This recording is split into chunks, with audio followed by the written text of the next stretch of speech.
Okay, everyone, welcome back. This is part two, and in part two, we're going to talk about intimate partner violence and interpersonal crimes such as hate crimes and stalking.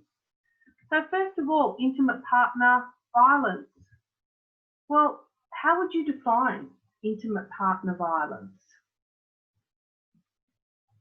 Have a think about it. How would you answer this question? Half of intimate partner homicides are preceded by spousal abuse, making domestic violence a good predictor of intimate partner homicide. Well, the answer is actually false. So domestic violence is not a good predictor of homicide. So what does it actually include? Well, it includes legally married partners, but also people in a relationship who are not married and they don't even necessarily need to live together. So you can be living in your own separate residences, but be perpetrating violence upon one another or one on the other, and it's still considered to be intimate partner violence. It also is covered by families. So an aunt, an uncle, parent and child. Aged abuse is becoming more prevalent, which is really, really sad. People abusing their elderly parents to get money out of them or neglecting them or things like that. And it can also be an informal care relationship like step parents. So what we consider to be intimate partner violence, it covers so much more than just one-on-one violence between two people in a relationship. Okay, domestic violence is not just about personal harm. It can also include property damage. So a rock thrown through a window is considered domestic violence. Indecent acts is unwanted sexual behaviour, and it doesn't actually have to be rape. It can be just making comments through to touching. Okay, so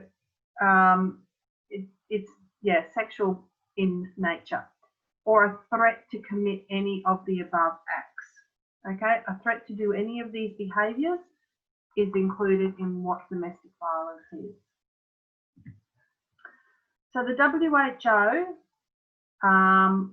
said that worldwide, 13 to 61% of women reported physical violence and 4 to 49 reported severe. So they state that around a quarter of women will experience sexual violence by an intimate partner in their lifetime. So that's 1 in 4, which is really quite scary. 51% of all women who die from homicide are killed by a current or former husband or boyfriend. The problem with this is just going back to that last point about Australia, this is all female victims in Australia. 9% of men are killed by an intimate partner as well. So it does go the other way, not to the same extent, but we have to acknowledge that women do kill men. So the WHO said in their report that this was worldwide, but they actually only looked at 10 countries. So it's not really that accurate. Different countries are going to have different rates. So what are the patterns? Well, you can't come up with a typical profile of an abuser because they're all slightly different. You would probably be surprised at who will be an abuser.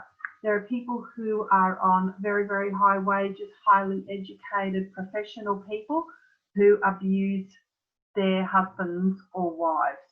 So it is not something that you can walk past someone in the street and say, oh yeah, you're an abuser, I can tell. Okay, so typologies of offenders. This is just one type of typology. Pit bulls who are extremely jealous and insecure, controlling, and there's long-lasting violence. These make up the vast majority of offenders, about 80% of the offenders. Very quick to react, very insecure in themselves. The violence can be very long-lasting, and they will be stalkers if she leaves. The woman threatening to leave is actually a very big precursor for either more violence or for them actually being killed. Threatening to leave is something that can really just set these abusers off.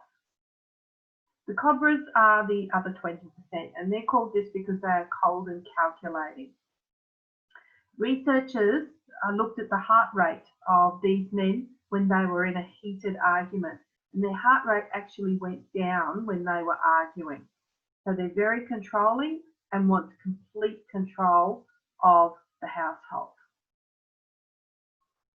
I know that there are a lot of women out there that think that they're going to save, a man, and that once they've been hit once and it's happened and they've apologised that it won't happen again. But one incident and it will repeat despite any promises that it won't. So women will report walking around the house on eggshells to avoid it happening again. So there's a lot of violence, and there's a honeymoon stage where he will apologise and promise that it won't happen again. But then, of course, the cycle of violence where there's tension builds up, the violence happens, and then there's the honeymoon period again. So battered women's syndrome simply means one of these types of women that goes through these cycles, and there's nothing that she can do to stop it. It's just going to keep going. All right, let's look at gender. So obviously women are a much higher rate there, and we're talking here about violence as in physical violence. I suspect if you added verbal violence in, that the rate for men would probably go up a fair bit. Sorry girls, but women can tend to do that. And we're talking here about physical, emotional and sexual violence. So 17% of women, 5% of men. I really think that the rate for both is probably underestimated greatly, but I think men tend to not want to report these sorts of things happening simply because they're then not seen as manly.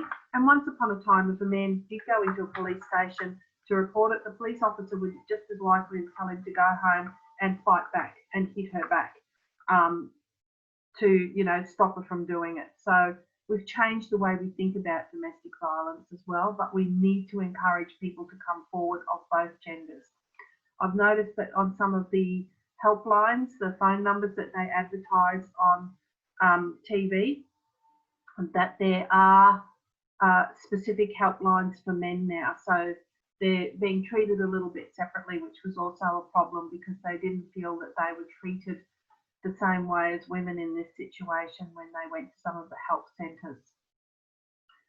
So we know that when women are assaulted, it's likely to be more severe and result in injury because men are simply much stronger than us, and that's just a fact of life.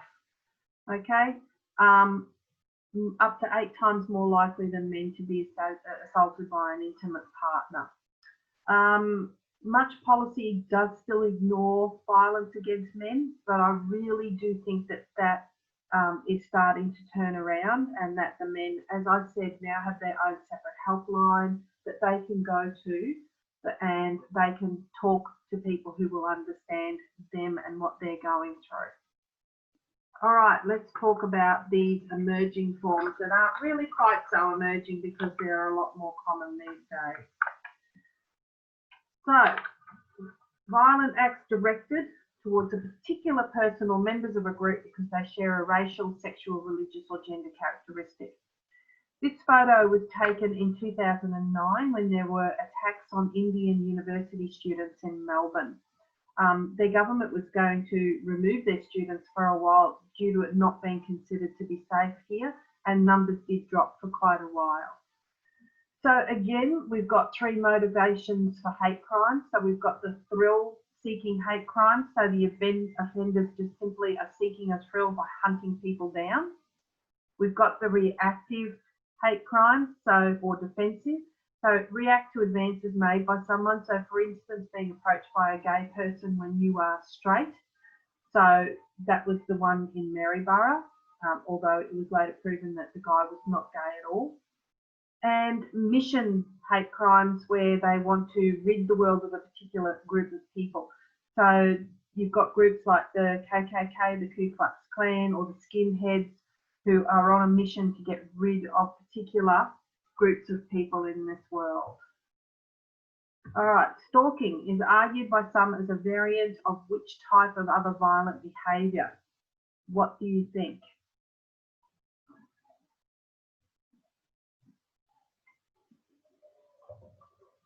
Well, the answer here is domestic violence. Okay, So stalking is considered or argued by some as a variant of domestic violence. So what is the history of stalking? Well, its history is in domestic violence and celebrity stalking. So stalking legislation actually came out of celebrity stalking. So most is not related to celebrities, though, but to domestic violence. It can be done from a distance. It does not have to be physical contact, so it can be text or causing fear. So the victim needs to feel threatened or fearful to qualify as a stalking situation. Australia was really quite early compared to other countries in introducing our stalking legislation. So it was great that we got onto the front foot. You think about stalking now with all of the technology that we've got, and it has changed a lot from when we didn't have the technology, and people had to actually go and stand at someone's gate and be seen, or use the telephone. Heavy breathing into the phone, things like that was considered to be stalking. There are gender differences. Female victims are usually stalked by intimate partners. And in the National Survey on Violence, they found that stalking lasted for 1.8 years on average. So that's nearly 2 years. So can you imagine being stalked and feeling afraid for this length of time? Being really, really frightened. Okay, so stalking might not sound as big a deal as what it actually is, because it can make people very, very frightened. There is a strong link between stalking and physical violence. Stalkers are usually violent and assaulted their victims. Thompson and Dennison found some form of relational pursuit normative. They engaged in violence, and some of the participants had engaged in 10 or more intrusions. So 81% of women who were stalked by an intimate partner were also physically assaulted by that partner.